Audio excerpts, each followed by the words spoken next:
Hello, my friends, and welcome back. Thank you very much for being with me again today. Maybe you are aware, maybe you are not.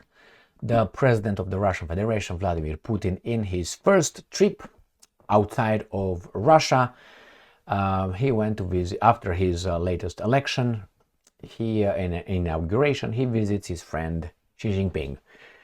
Friend because their interests align. If they don't align, they're not friends, just acquaintances. So here in the international relations, friendship is based on interests.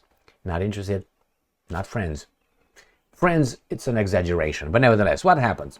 So Putin is over there for 2 days in China. I saw his arrival. I saw one of their Putin and Xi Jinping's sessions where they signed a lot of documents. Then I saw a media event where they were, making their statements and so on. Now what's going on? It's clear that Russia and China are together in a de facto alliance. There's no doubt. Now that is what should concern these guys here. Not the transgender agenda or the LGBTQ or this or pro or against Israel. Not that. That's minimal. By percentages and by national interest. Because what these guys are doing, Russia and China, is this. China, economy, manpower, nuclear weapons. Russia, big country, a lot of resources, right? Nuclear power. Now, if these things got together, they go in a closed circle. A circle is closed, isn't it? Yeah, okay. So anyway, in a you know what I mean, in a little club. That is, I give you this, you give me this. We can live and survive without needing anybody else over there. Oh, we're going to get the lazy imbeciles that are going to buy our goods. Why? Because they will not produce anything. Why? Because they themselves. How? They allowed their capital to fly wherever they want it. Money is green regardless who gives this to me. Yeah, that's the one. Smack. Where did you make your profits, your money? And you're, here. And you take it away to bring it again here. How are these guys going to pay for it? Well, I don't know, with some services, state-offered services. Taxes from where? Revenues from where? Print more money, my man. Go over there and tell Yellen to do that, and tell those guys to take care of the interest rates. Remember, the Federal Reserve Bank, the private bank. There's nothing federal about it. So what's going on? Putin and Xi Jinping display a lot of friendship on camera. And these guys, instead of being very concerned about it, I'm going to show you how they look at this. I'm going to start with this article first from Business Insider. Remember, with this kind of titles, the baboons are kept in check. That means off the ball. They give a little something else here, sparkling something. The ball is going over there to score against them. And they are going to be focused on the little sparkling shit. Putin is putting his bromance with Xi on full display. But China has reasons to be wary. Okay, so we care about Putin's and his. This is the title. This is what attracts. What kind of people attracts that? Seeing these guys in display? No, I think everything that the Chinese did was disciplined, organized, civilized, clean, how should I put it? Representative of a good, great power, because I don't know if it's good or bad. So far, it's better than many other powers who showed they're just thugs with some drinks on board and with a shotgun in the parking lot. Who's talking? Huh? Boom, boom, wee-ha! All right, so let's go to the next article, which I want to discuss, actually, is this. Bloomberg, Putin and Xi vow to step up fight to counter U.S. containment. So that means we got two clubs right here. Step up.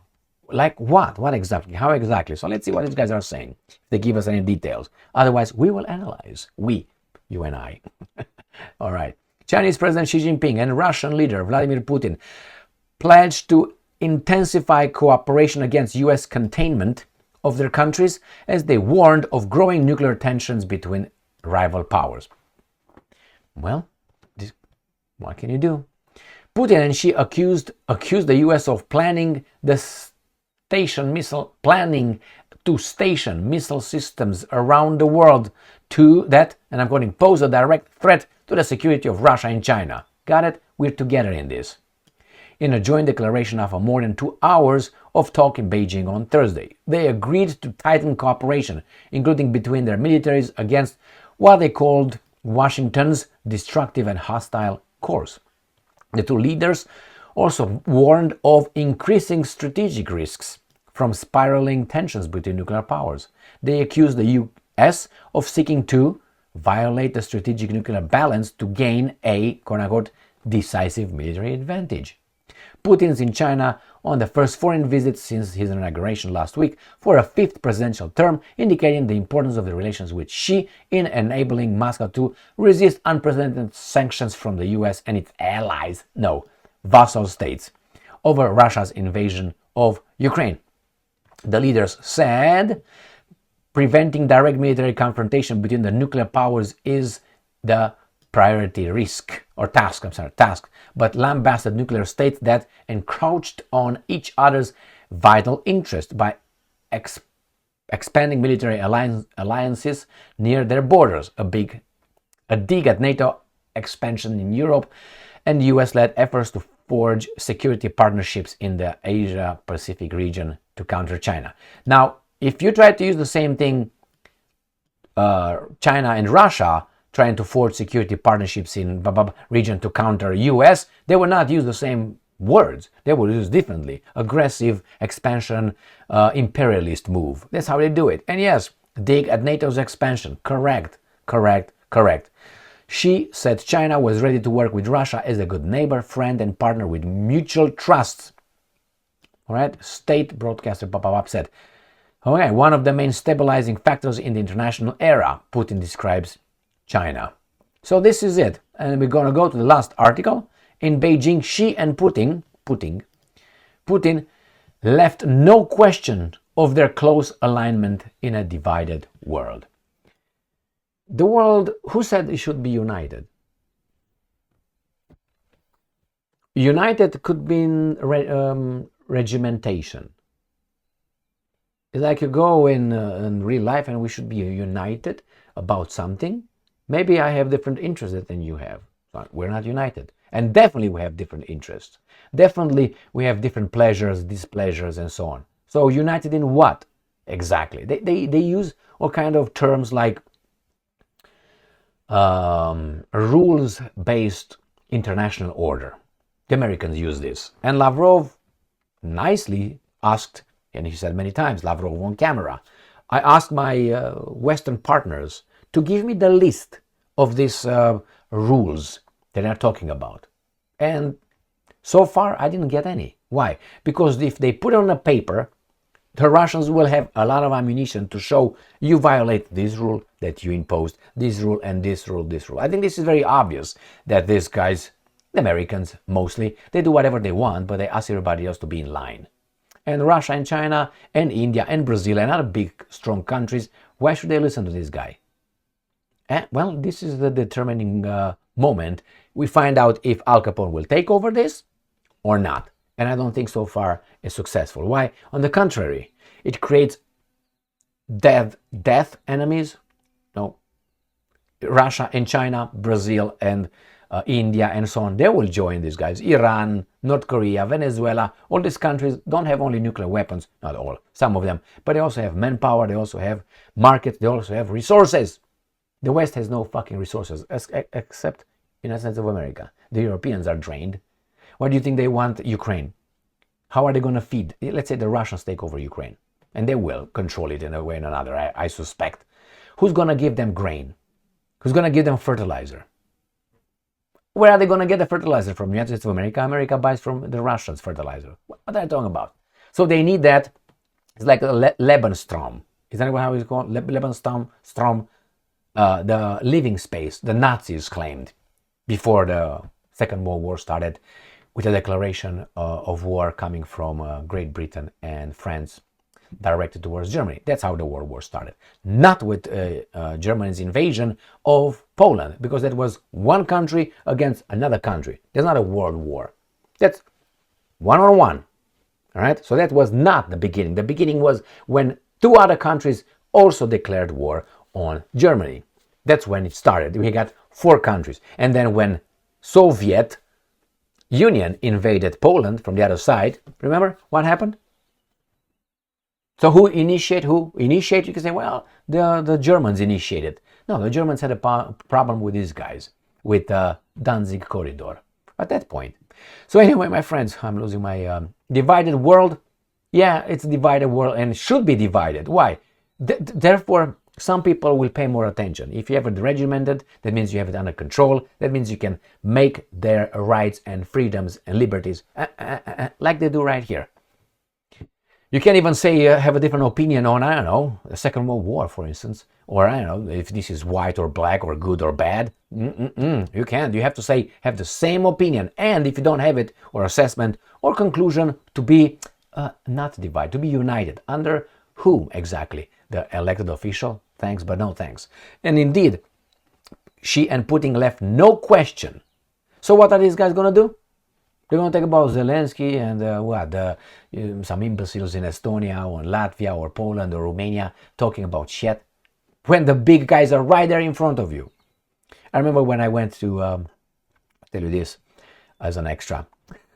When I went, I've been practicing Kyokushin Karate. So I was the national champion of Romania. I participated, I represented the Romanian national team on 3 European championships. That's why I'm saying this, so you know I was not a average Joe. So I went to a club, to another, not my personal club, to someone else's club over there, and with a trainer and so on, and I was practicing. I always liked to go in different dojos and train and fight. So you learn, obviously, different fighters, you learn different techniques, different methods of training. So nevertheless, I went over there, and it was the trainer, and I was training and fighting. We were sparring, and the trainer had the best in his club, was supposed to participate in the competition, nationals or whatever. I was not competing at that time. So he was over there, and he was getting ready. I was over there as a visitor, but I was practicing. I know the guy. So when we rotate, he was avoiding me. He didn't want to fight me at all. Like Americans with China and Russia. We were in the same dojo. We were fighting, and you know how you do it? In Kyokushin. You make 2 rows face each other, and then you just switch and switch. So you get every other one. So you can always miss one. So we never met. I didn't care who I was fighting. I was not over there to fight this guy. So at one point, his trainer yelled at his student, "Where are you running? Why are you running? Emil is there. Go and fight him. That's why he's here. Go and test yourself against this guy." So we fought a few times, a few minutes and so on. So the same here. These guys, the Americans, are pointing the fingers at Taiwan, they're being Ukraine here, Ukraine there, LGBTQ, blah, blah.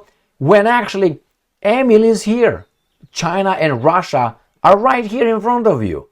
But the baboons are fed, they display their bromance.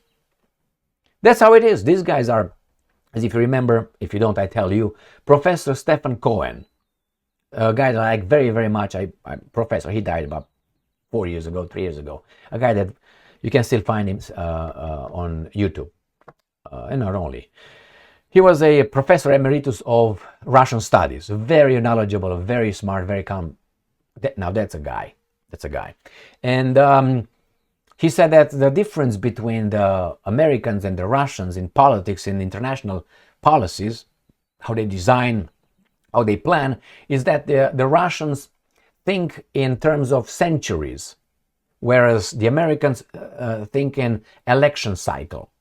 So that's how short-sighted these guys are. So the Russians, when they make a policy for the future in international arena, they look ahead centuries. These guys are looking, am I going to get elected? Is the public, is the media going to cover for me? Is the media going to do it? What are the opinion polls? Come on, do one so I know if I did that, showed good, it's good or not. I should change it and I should change positions. That's what they do. Sometimes you see a politician, many times, claiming something here, then an opinion poll or what he said, and then he's going to come back the next day, he's going to change his stance. He's going to give us some details, or he's going to give us a little bit of clarifications, which is going to be the opposite. Why? And then he conducts another opinion poll and see how many are for it, and then he's going to stick with that one. And then they do constantly opinion polls so they know how the baboons were propagandized. That's what it is. Not you and I. We figure things out. We know the dynamics. The baboons. Why? Because they cancel your vote and mine. So yeah, go and vote. Thank you very much for being with me again today. Stay strong, stay smart, look for the truth, and be just.